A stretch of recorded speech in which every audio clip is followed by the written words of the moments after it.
September 4, 2023, nang unang questionin ng Senate Finance Committee ang Confidential and Intelligence Fund ng Office of the Vice President. One of my main subjects of debate with the OVP na yung Confi and Intel funds mas properly lodged talaga dun sa ibang line items ng opisina mismo o sa mga intelligence agencies talaga. November 9, 2023, sa Senate Budget Deliberation, tuluyan ang inurong ng Office of the Vice President ang paghingi ng confidential fund.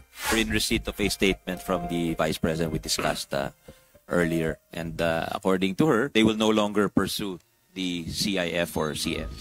August 27, 2024, sinimulan ng House Committee on Appropriations ang pagdinig sa 2025 budget ng Office of the Vice President. Dito, nagtanong na rin ang ilang mambabatas sa paggamit ng OVP ng confidential fund.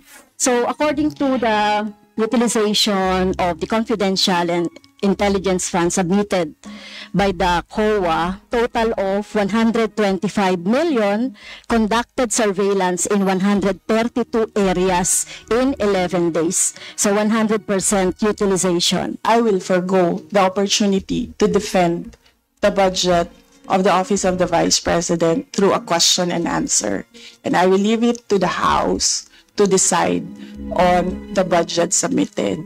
Since ayaw magpaliwanag ang VP, so ibig sabihin nito, yung paggastos ng 125 million ay na pera ng taong bayan ay hindi maipaliwanag. Hindi pwede yung ganyan na yung tactics na ganyan na parang parang sorry for the pusit, na kapag nasusukol na ang pusit ay nagaano ng maitim na tinta. So ayaw natin ng ganun, Madam Chair, kasi yung atin namang pinag-uusapan dito ay budget. I request that the chairperson of the Finance Committee preside over this hearing. With due respect, you are not allowed to do that. This is about transparency and accountability, and it doesn't exempt the Office of the Vice President. Natapos ang pagdinig nang hindi naresolba ang mga katanungan sa Confidential and Intelligence Fund. She may not like my answer. She may not like how I answer. She may not like the content of my answer. But I am answering. September 10, 2024, sa ikalawang budget briefing ng Committee on Appropriations, walang dumalo mula sa Office of the Vice President. Madam Chair, so ibig sabihin wala po ni isa na dumating from the Office of the Vice President para sumagot ng mga tanong ng ating mga colleagues, Madam Chair. That is correct. But Madam Chair, she is accountable to the people and she has this sworn duty to the Constitution, being the head of the agency, to be here. September 18, 2024, nagbukas ng investigasyon ang House Committee on Good Government and Public Accountability. Dumalo si Vice President Sara Duterte, gayunman. Ang nasa rules ninyo, witnesses lang po ang nag-o-oath. Wala po kayong rules sa resource persons. Please your right hand. Do you solemnly swear that the statements you will give before this committee shall be the truth, the whole truth, and nothing but the truth, so help you God? Di rin niya tinapos ang pagdinig. I request to leave the inquiry. Ma'am, pwede naman po, considering na hindi naman din po kayo naka-oath and alam naman po namin marami rin po kayong ginagawa. The Vice President is excused. September 25, 2024, hindi dumalo ang Vice Presidente sa pangalawang araw ng investigasyon kung saan lumabas ang ilang aligasyon. In fiscal year 2023, the OVP received ₱500 million in confidential funds. Sa 500 million po, halos 10% lamang po ang pinayagan ng COA. Paulit-ulit po at parang kinapi-paste ang liquidation ng confidential funds ng OVP. Ano po yung laman nitong siyam na envelope na to? It's 50,000 pesos. I-turn over ko na yung envelope. The envelopes where the money was. It says hope and the amount is there. October 17, muling hindi sumipot ang top officials ng DepEd. Napilitan ng mga kongresista na isabi na ang mga ito. Lumabas muli sa hearing ang questionableng paggamit ng confidential funds ng OVP. In 11 days, ang nagastos po nila sa safe houses is 16 million. Yes, Mr. Chair. November 5, 2024. Sa panlimang pagkakataon, hindi sumipot ang mga dating opisyal ng OVP at DepEd sa hearing. 612.5 million ang kabuuang halaga ng confidential fund ang ibinigay sa OVP and DepEd sa loob ng 2 taon. Nabunyag naman ang mga kahina-hinalang acknowledgement receipts na isnumite ng OVP at DepEd. The name Woodread, tama po ba? Mary Grace Piatos. Sa tingin mo, totoong tao yan? November 11, 2024. Apat lamang sa 9 na inimbitahang opisyal ng OVP at DepEd ang sumipot sa pagdinig. Apat sa kanila na cite in contempt. The testimony of Zulaika Lopez is so crucial on this investigation. They can always run, but they cannot hide anymore, Mr. Chairman. November 20, 2024. Mas lumalim ang naging pagsuri sa acknowledgement receipts, partikular ang kay Mary Grace Piatos at Cocoy Villamin. Naditin na naman ang dating Chief of Staff ni Duterte sa DepEd na si Zulaika Lopez. But I need my lawyers to be present.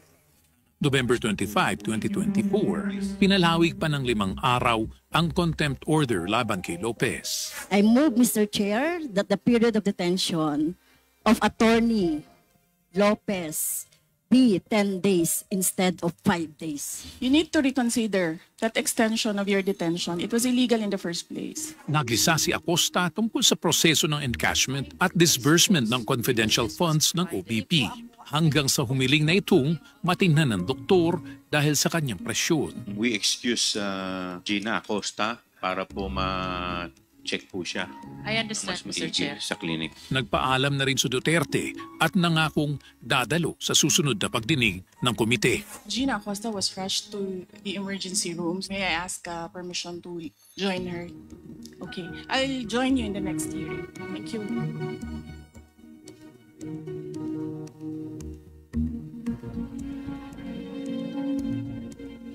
Ngayong Lunes, gaganapin ang pagdinig ng House Committee on Good Government and Public Accountability sa paggamit ng confidential fund ng Office of the Vice President at DepEd. Inaasahang ang resulta ng mga pagdinig na ito ay magiging bahagi ng legislative agenda ng Kongreso sa susunod na taon. 1 minute, one minute suspension is declared by the chair.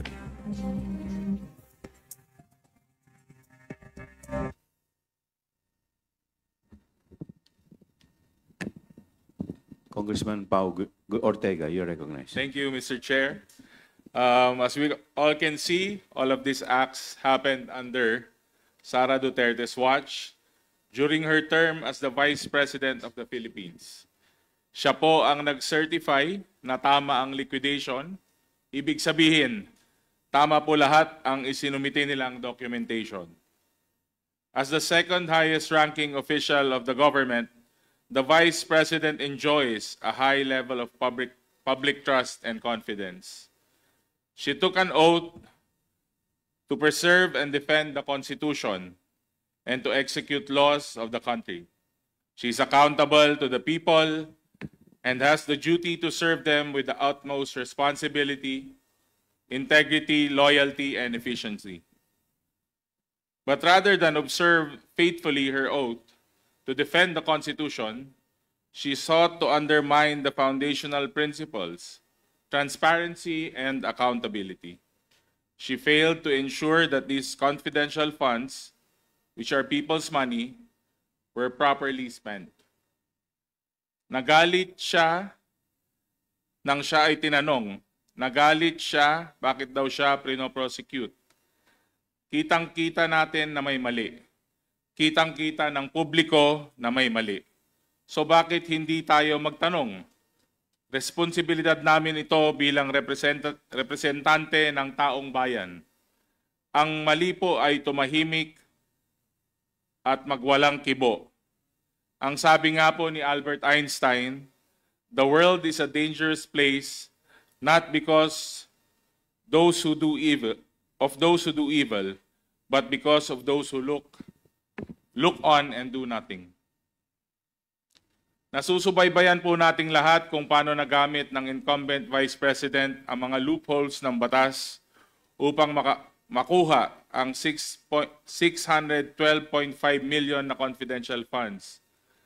2 Pasko ang lumipas na nalustay niya at kasabwat niya ang pera ng bayan. Para siyang Santa Claus ng OVP at DepEd na namimigay ng pera na pinaghirapan ng taong bayan. Pero hindi pinapamigay, mukhang binubulsa pa. In short, yumayaman si VP Sara at ang kanyang kasamahan, habang marami pa ang kumakapit pa rin sa patalim. Itong unting patak ng pera mula sa supposedly charitable programs ay makakalunas sa paghihirap at lalong-lalo na sa karamihan. Pwede na rin sana itong pangtulong at kung hindi sana niya binulsa. This is a crime of the highest order. This is not only a culpable violation of the Constitution, but a betrayal of the trust of the people that had been given to her. Mahigit kalahating bilyong piso. Ilang classroom na sana ang napagawa nito, ilang libro na at laptop sana ang nabili at nagamit ng perang ito. Ilang feeding programs na po, Mr. Chair, ang maaring isinagawa. Hindi ito biro. Hindi biro ang kalahating bilyong piso. Sa laking bagay sana kung nilaan ang perang ito sa lehitimong programa ng gobyerno. Maraming estudyante at mga guro sa pampublikong paaralan ang nagsisiksikan sa masikip at mainit na classrooms. Maaring estudyante ang naglalakad ng ilang kilometro araw-araw at tinitiis ang init ng araw. Yung iba kailangan tumawid ng ilog para makapasok sa eskwelahan. At ang ating mga guro nagpapatuloy sa pagturo sa kabila ng kakulangan ng resources. Madalas kailangang umutang para matustusan ang pangangailangan ng kanilang pamilya. Dahil kulang ang sweldo, isa sila sa pinagkaitan ng kalahating bilyong piso. Ang bawat mamamayang Pilipino ay ninakawan ng mahigit kalahating bilyong piso, Mr. Chair. It cannot be ignored that the inquiry conducted by this committee gained so much traction from the public. Sinubaybayan po tayo ng taong bayan, especially as the committee continued to uncover anomalies in the disbursement and liquidation of the confidential funds of the OVP and DepEd. Last week, 2 complaint for impeachment po ang inihain sa Kamara by various groups and various sectors, calling for the impeachment of the incumbent Vice President Sara Duterte. In both complaints, the incumbent Vice President Sara Duterte was charged with misuse of 612 million in confidential funds as discovered by this committee. The misuse allegedly amounted to a betrayal of public trust, culpable violation of the Constitution, graft and corruption, and all grounds for impeachment of a sitting Vice President under the 1987 Constitution. Nung simulan po namin ang inquiry na ito, tulad nyo, hindi po namin inaakala na ganito ang matutuklasan namin. Aayusin po namin ang mga batas na natuklasan ding maraming butas.